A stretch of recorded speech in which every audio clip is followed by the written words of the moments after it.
বাচ্চারা কাল থেকে আমি আর আসবো না। আরে আমার একটা বড় স্কুলে ট্রান্সফার হয়ে গেছে, আমি সেখানে যাব। স্যার আপনি সত্যি আসবেন না?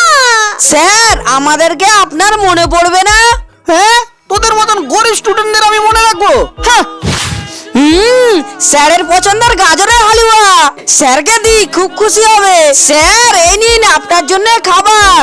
হ্যাঁ, তোদের এই ফালতু খাবার খাবো আমি? উহ বাবা, এখানে খুব গরম হচ্ছে। স্যার আমি আপনাকে হাওয়া করব।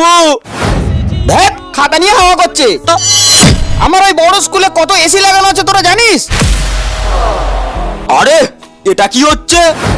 আরে আপনি এসব কি সব বলছেন? আরে স্যার, আপনি তো জানেন আমি এই স্কুল ছেড়ে চলে যাচ্ছি, আর আমি জানি আমি এই স্কুল থেকে যাওয়ার পর ওরা খুব কষ্ট পাবে, তাই আমি ওদের সঙ্গে এরকম দুর্ব্যবহার করছিলাম।